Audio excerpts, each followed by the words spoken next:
Hi అందరికీ నమస్కారం. ఈరోజు ఈ వీడియోలో ఫార్మర్ రిజిస్ట్రేషన్స్ లేకుంటే సంక్షేమ పథకాలు రైతులకు సంక్షేమ పథకం అనేది రావు.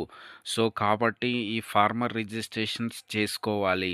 ఈ ఫార్మర్ రిజిస్ట్రేషన్ చేసుకుంటే దానివల్ల బెనిఫిట్ ఏమేమి ఉంటాయనేది ఈ వీడియోలో తెలియజేస్తాను.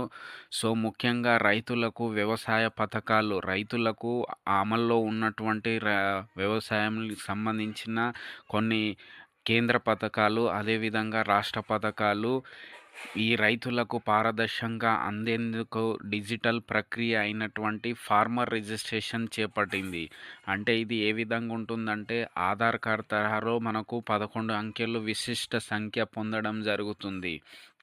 సో, ఈ ఫార్మర్ రిజిస్ట్రేషన్ చేయడం ద్వారా రైతులకు చాలా లాభాలుంటుంది.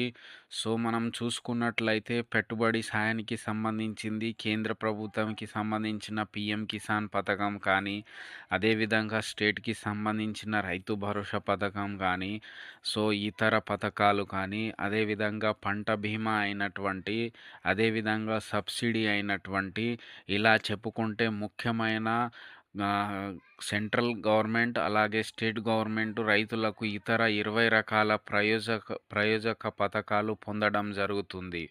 సో, దీనికి సంబంధించింది కంపల్సరీ మనకు ఇప్పుడు ఈ యుగంలో డిజిటల్ యుగంలో కాబట్టి ఇది పారదర్శకంగా మనకు డిజిటల్ ప్రక్రియ కాబట్టి ప్రతి ఒక్క రైతులు కంపల్సరీ ఫార్మర్ రిజిస్ట్రేషన్ చేసుకోవాలి. ఈ ఫార్మర్ రిజిస్ట్రేషన్ చేసుకోకుంటే మనకు ఇప్పుడు ఇంతకుముందు చెప్పినటువంటి పథకాలు అనేది అందవు ఇక ముందు నుంచి. సో, కాబట్టి మీరు కూడా మీ దగ్గర ఉన్నటువంటి సిఎస్సి సెంటర్ కానీ, మీ సేవా సెంటర్ కానీ, లేదంటే మన మండల అగ్రికల్చర్ ఆఫీసర్ దగ్గర వెళ్ళి ఈ ఫార్మర్ రిజిస్ట్రేషన్ ప్రక్రియ అనేది పూర్తి చేసుకోవాలి. ఇలా మనం ఫార్మర్ రిజిస్ట్రేషన్స్ ప్రక్రియ పూర్తి చేసుకుంటే రాబోయే కాలంలో మనకు ఈ పథకాలు గవర్నమెంట్‌కి సంబంధించిన పథకాలనేది మనకు టైమ్‌లీ అందుతుంది.